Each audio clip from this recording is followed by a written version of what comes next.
And you would want to have these things kind of positioned around the mask and really bake the thing. They possibly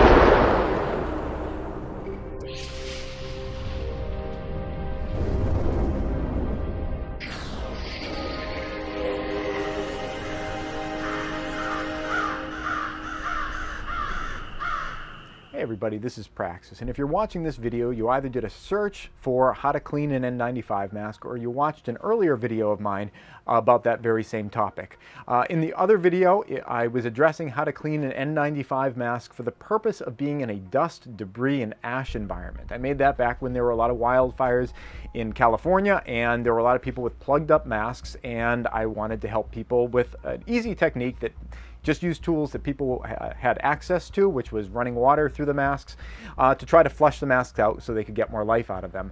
Using that technique for virus protection is a really bad idea because you are creating a wet, moist environment in your mask, which is pretty good for the virus, not the technique that you would want to use for an environment where you have a live, active, dangerous virus on a mask. I got a lot of angry comments on that video with people saying, oh, this wouldn't work for virus, and they were very upset. They want like a one-shot magic bullet for, that will handle any environment. It's amazing! Praxis Prepper here for Billy Mays for Easy Prep. Did you forget to stock your pantry before the apocalypse? It's not a problem with Easy Prep. Maybe you were sent a letter with some weaponized anthrax. You can eliminate that anthrax with the power of Easy Prep.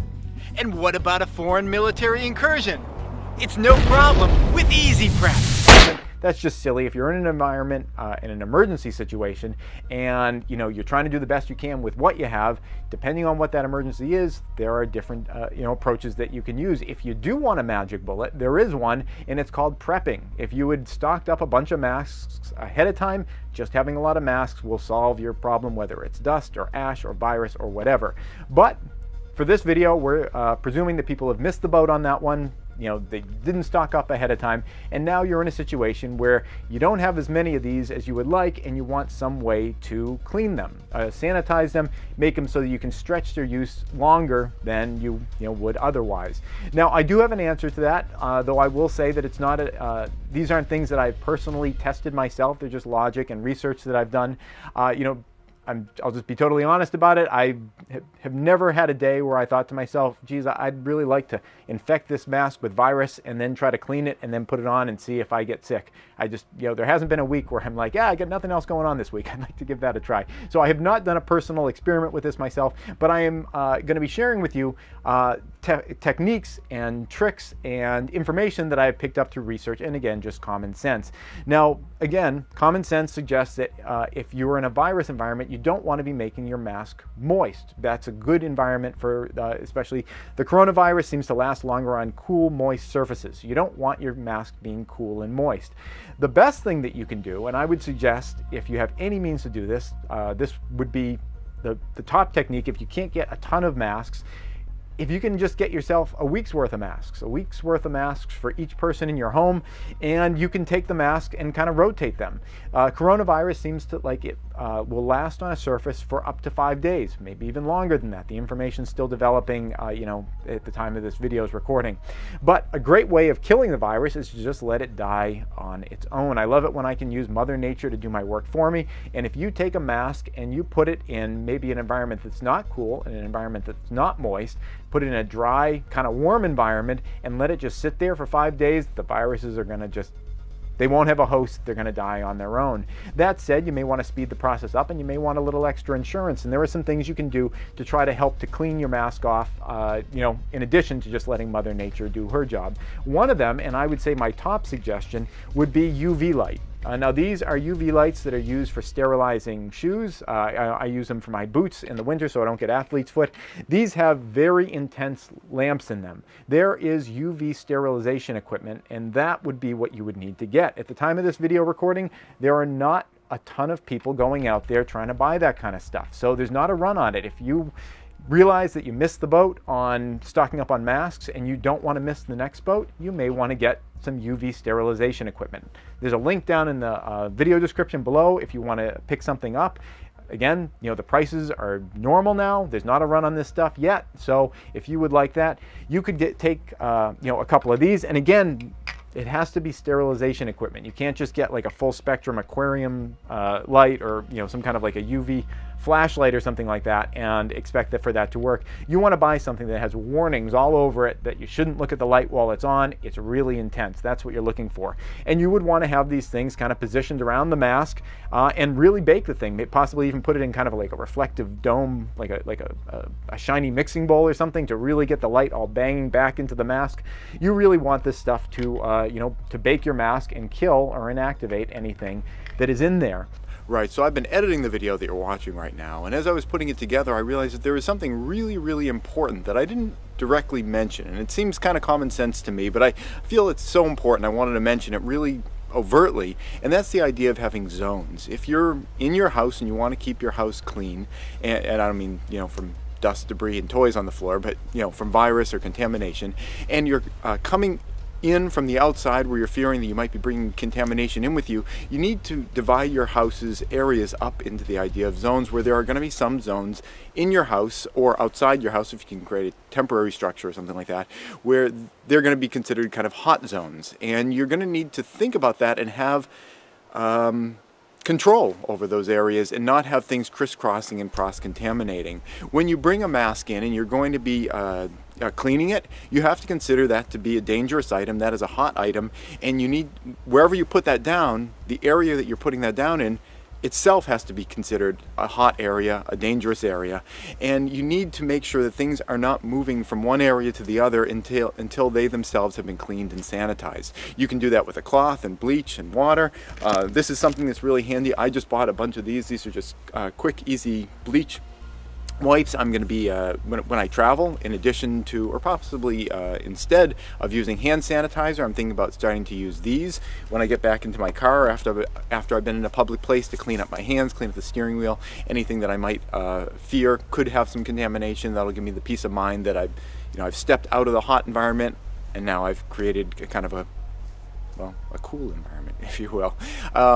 So again, if you're bringing things back into your house, you have to consider not only those items as being possibly contaminated, but anything that they touch, and you need to treat those areas with the degree of respect that they merit, and make sure that you are not just willy-nilly moving things to and fro. That's it. Let's go back to the rest of the video. If you don't have UV sterilization equipment, there are still other things that you can do. One of them is that you could use alcohol. You could run alcohol through the mask. Now, I'm going to say, if you run alcohol through your mask, you want to start it from the inside, have it go out through your mask. You don't want to be washing things deeper into it, and you would only want to do that if you were in a position where you can get this thing dry really quickly. You don't want it kind of packing together. In the other video, I talked about like dust and ash, a sort of a situation. If you're washing water through a mask and it gets a little structural damage, that's not a huge deal when it comes to dust and ash, because the particles are so big. Viruses are much smaller, and structural damage that you do to your mask could be problematic for you. But if you're in a situation where it's either a dirty mask cleaned or no mask at all, you got to take what you can get. Again, the absolute best thing you could do would have been to have stocked up on these a while ago, but we're starting from the position that we didn't do that, and we need to find some way of getting these things at least a little more functional.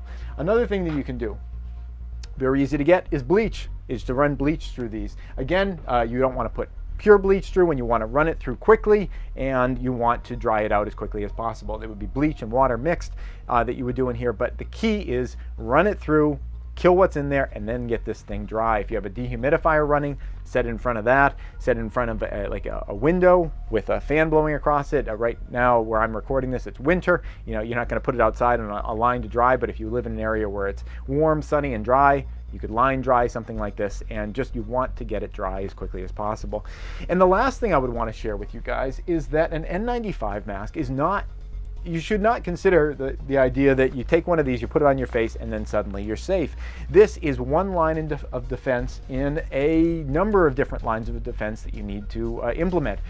Some of them are your physical practices of, are you planning on going out into an area that has a lot of sick people? maybe you want to rethink that. Maybe you want to, play it a little closer to home for a while, play it a little safe. One of the issues with coronavirus is that people are contagious, or can be contagious, can be contagious with no symptoms whatsoever or very mild symptoms.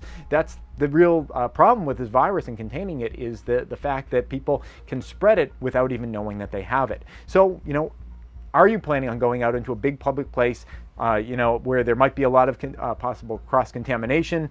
Maybe you want to rethink that. I'm not saying, be a hermit and never go out into public again, but, if you can limit your travel and your trips at the moment, kind of play it as like a wait and see kind of thing. If something's not super important, then why not play it a little safe? If you do go out into public, keep in mind the idea of not touching your face. If you open up a public door, you should consider your hands to not be the kind of thing you want to put on your face anymore.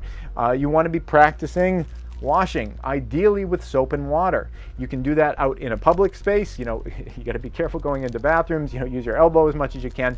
But using soap and water is the best way to get virus off of your hands. There's also hand sanitizer. Hand sanitizer is kind of something that you want to use if you don't have access to soap and water, but it can be better, much more effective than doing nothing at all. If you do use hand sanitizer, you want to make sure that you put enough on your hands that you will keep them wet for about 20 or 30 seconds while you rub your hands together. It's the physical action and the duration of what you're doing, as much as just the presence of the alcohol, that is the active a magic bullet, if you will, in terms of destroying the virus. If you are going to be choosing some type of hand sanitizer, you want something that's at least 60% alcohol. They come in various intensities. This one's 65. I see a lot of 70% alcohol. You want something higher than 60% alcohol.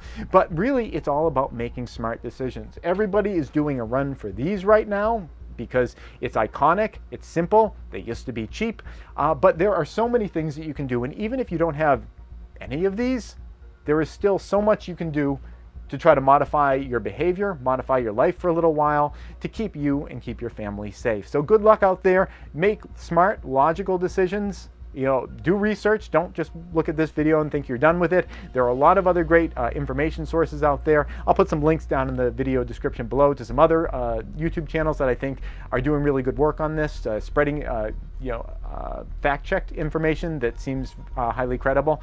You just have to do the best you can with the information you have at the time. That's it. Thanks for watching. This episode has been brought to you in part by Prescott Caliber Club and Jeske Defense Strategies. Prescott Caliber Club is a federally licensed firearm manufacturer and retail store specializing in firearms, survival gear, and producing great online content. If you want to thank them for supporting this channel, go check them out at prescottcalclub.com.